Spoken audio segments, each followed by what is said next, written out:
Hi guys, welcome back to the vlog. This is Dan here with you. Well, we have a very interesting car for today's review.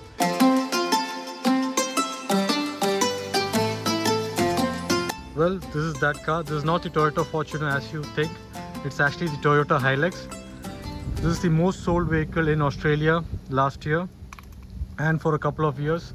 So that's how much Australians love their Toyota Hiluxes. So let's do a quick walk around this car. The car is massive.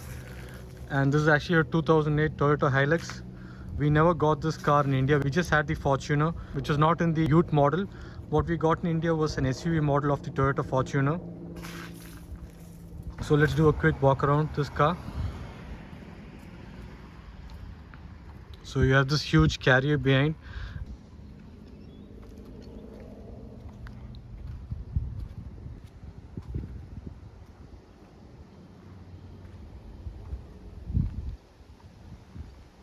It's a massive Ute. This is a massive car. A lot of aftermods have been done on this car, and I'm waiting to show it to you guys.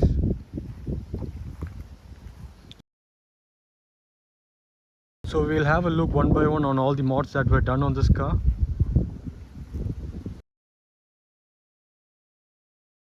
Now the Toyota Hilux looks definitely so manly and handsome. It's one of the best designs of Toyota. I really love this design. The recent Hiluxes, well, I'm not that impressed with their looks, but this one looks really good. The 2008 to 2010, 2011 model, even the facelift wasn't that bad looking. It's really very masculine and handsome. Just amazing. The Toyota Hilux looks really amazing. Now last year, Toyota sold around 64,000 units of the Hiluxes alone, and it was the most sold vehicle in Australia. So that's how much Australians love the Hilux. And it was followed by the Ford Ranger. The Ford Ranger sold around 47,000 units. So it's still lesser than the Toyota Hilux. Now let's look at the tires. Now these are aftermarket tires. Now they are Bridgestone Dueler tires, and it's definitely upsized. And the tire size, it's around 235/85 R16s. I think the OEM tires that came with this vehicle were undersized. It was around 205/55 R16s. So these are really uprated. They're really huge tires. And also the car is lifted, and that's why it's a bit taller than usual. And the other aftermarket mod is an extra fuel tank has been added here behind. It's a really huge tank. So the range definitely is very high on this vehicle. Then there's a cooler box behind. So all this is aftermarket fitment, just to increase the versatility of the Hilux. Let me show you the boot space. It's massive boot of the Hilux.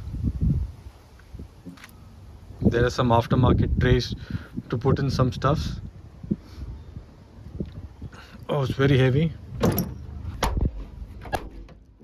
Okay, so talking about the engine, this is the Hilux's D4D 3-liter diesel engine. It has around 169 bhp and 343 Nm of torque. It powers all 4 wheels. This is a 4x4 version, and it's supported by a 5-speed manual transmission. Now this has a fuel efficiency of around 11 to 12 kilometers per liter. It translates to around 8.5 liters to 100 kilometers. And now this is the same engine that we got also in India, the same power tune, same efficiency and everything. So that's it about the engine. An interesting aftermarket mod is the air compressor on this Hilux. This can be used to refill your tires. So the Hilux also has a ECU tuning chip from Steinbauer. This actually boosts the power a little bit.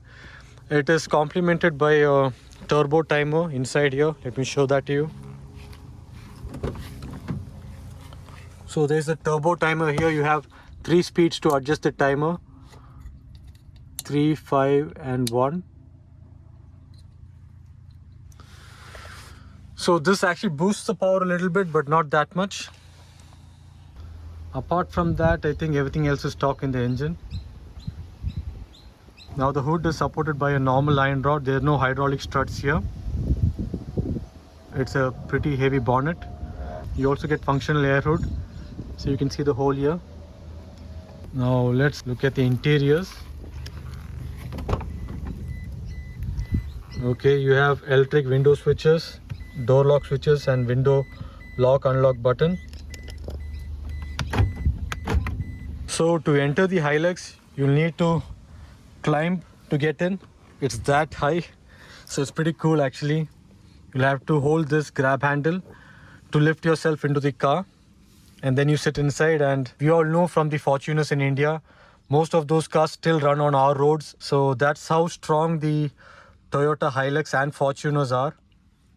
They just don't die. And this car is actually an extremely low mile car. It's just done 60,000 kilometers. It's extremely low. I don't think there's any other Hilux in Australia with such extremely low miles. And let me show you the key. So this is how the key looks like. It's very basic, just a lock unlock button. That's it. You have a lot of cup holders here. See, there's a cup holder here, and you also have a cup holder here. There's a cup holder here. It just brings back good old memories from pre-2010 cars. Everything is hard and plastic, but it's very functional. It's just all built to last. It's amazing. You also have an aftermarket radio here with I think a mic is there somewhere. Yeah, there's a walkie-talkie mic.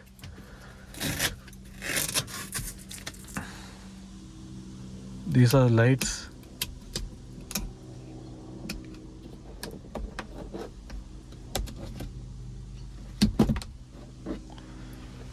You have a glove box. It's decently sized. That's the rear seats. The seats are actually pretty comfortable. You also get electric ORVM controls, and you have cruise control here. The AC controls, these are the radio controls. It reminds you of the 90s era cars. Just looks really decent and all built to last. It's not fancy like today's cars, which I really love. I really love the dashboard of the Toyotas in the past. Now this is the manual gear. It has 5 forward gears and 1 reverse gear. And this is the 4-wheel drive gears, high, low and high highs. You have H4s, H2. You also have a locking differential here. So this is for extreme 4-wheel drive. I don't have any location here to do extreme off-roading, so I don't think we'll be using that. Anyways, let me show you guys the rear space right now. Again, due to the height of the Hilux, you'll have to climb into the Hilux. Okay, so this is the back seat. The front seat is adjusted to my driving position, and as you can see, there's enough knee room. There's enough headroom as well. Yeah, it's really spacious and comfortable behind. There's nothing to complain in the rear seat of the Hilux. Guys, so now let's go for a small spin in the Hilux. I'll be talking more about the car in the drive. So let's head out. Okay, so let's start the engine. We're going to try and find out some off-roading location, but I can't promise you guys anything. The best I can do right now here is just going over my curb. I won't be using the normal driveway. This obviously is cakewalk for the Hilux. That's it.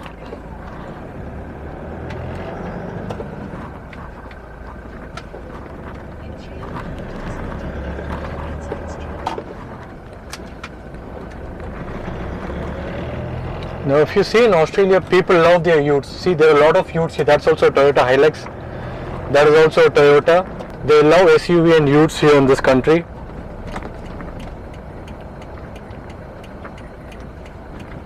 Every garage here will have at least one SUV or an ute.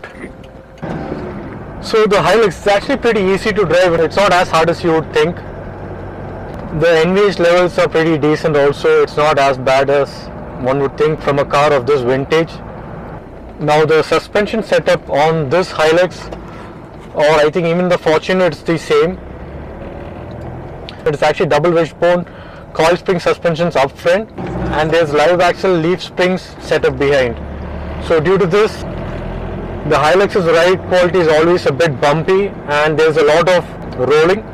So when you take turns, people sitting behind will be thrown around left and right, and this is typical of an SUV or ute like this. But obviously if you have a lot of load behind, this bumpiness and rollover will reduce a bit. I'm actually surprised with the gearbox on this Hilux. It's surprisingly very easy to slot in gears. It's a bit long, but it's very easy to slot in gears. And the engine is really smooth. Obviously you get that diesel clatter, but still compared to the age of this vehicle and the diesel engine's age, it's surprisingly very smooth. I don't think it would be as smooth as a Ford Ranger. We have a Ford Endeavour in India, so obviously compared to that, refinement levels are a bit lower on the Hilux, but it's still pretty decent. You really enjoy driving this vehicle around. See, that also is a Toyota Hilux, I think, yeah. Now the front has disc brakes and the rear has drum brakes, so braking is not that great. You need to be a bit careful. While you drive fast, you need to plan your braking way ahead in time. It's okay, it's decent. It's not as good as a Ford Ranger or a Ford Endeavour's braking. So you need to always keep that in mind. And since there are a lot of aftermarket mods on this car,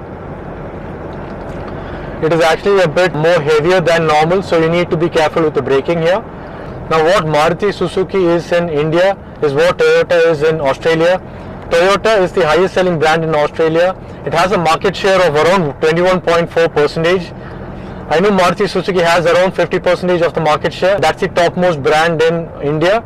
But in Australia, Toyota has the maximum market share in Australia. So I think there are some off-roading locations here, but I don't know if I'm allowed to take my Hilux inside.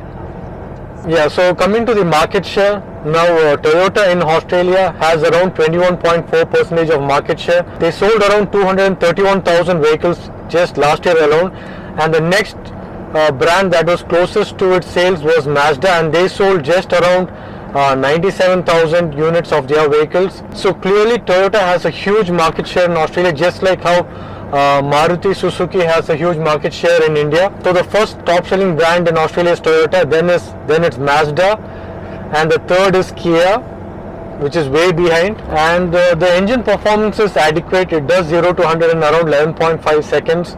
But here the important factor is the weight of this vehicle. It's more than 1.8 tons. I think it's around 2 tons. And the performance is just adequate, but it has enough torque. It has around 343 Newton meter of torque, so the tractability of this engine is really very good. Oh, we can actually try going inside this. No entry. But compared to the new generation of the Toyota Hilux, this one actually looks way better. But the downside is that the new Toyota Hilux, it has way more power than the old Hilux and Fortuner. I think the new Fortuner and Hilux has around 200 bhp and 500 Newton meter of torque, so that's pretty huge. But I like this one better because of its looks. It looks really masculine and handsome compared to the new one. Sadly, there is no way to do off-roading anywhere. I think it's all private property. Let's try going inside this. This looks like a good private property.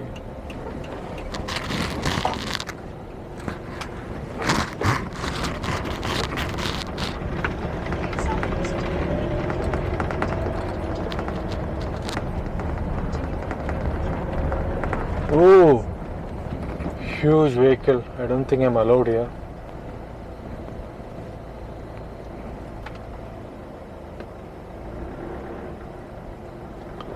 Oh, I don't think we can do off-roading here, man.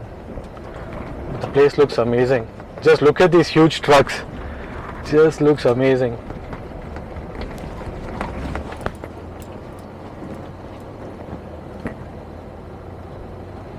We'll just do a U-turn and come back.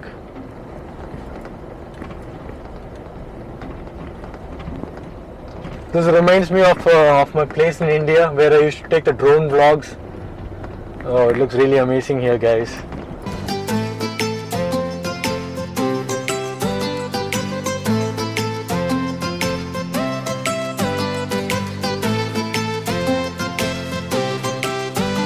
There's a Ford Raptor there.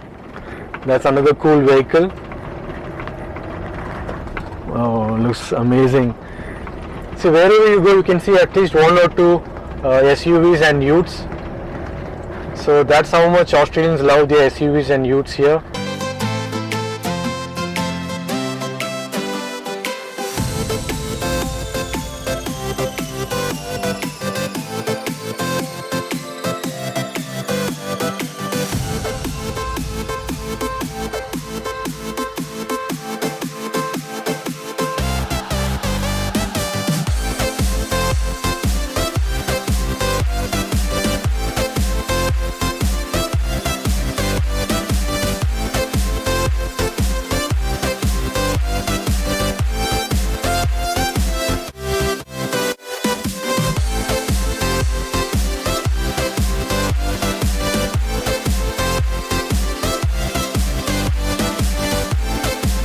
So I'm really sorry guys, I couldn't find any off-roading roads that was free. It was all in private property, so I can't actually drive inside those places. At least we tried. Hopefully in future we will do it sometime. So what's my conclusion on the 2008 Toyota Hilux? Well, I'm actually pretty impressed with this vehicle. It's exactly as it should be, which is a perfect ute. It has a good engine, good gearbox, it has a good 4x4 system, it has a good reliability track record. So let's go over the curb. Wow, it's cakewalk for the Hilux. So if the Hilux lacks something, it's only compared to the Ford Endeavour or the Ford Ranger in terms of its ride quality and handling. The Ford Rangers and the Ford Endeavour's suspension setup is definitely way superior than the Hilux and the Fortuner at that time. I'm not sure how well the new Fortuner and the new Hilux have tuned their suspensions right now. I do not know what their setup is right now, but that might be the only drawback of this old Hilux, where the ride quality is a bit bumpy and it's not that comfortable. Everything else is actually perfect. It's just the way it should be in a utilitarian vehicle like this. Yeah, so that's it for my review of the 2008 Toyota Hilux. If you guys enjoyed it, please do hit the like button. Do consider subscribing to my channel if you haven't done already. And until next time, this is Dan signing out. Bye bye.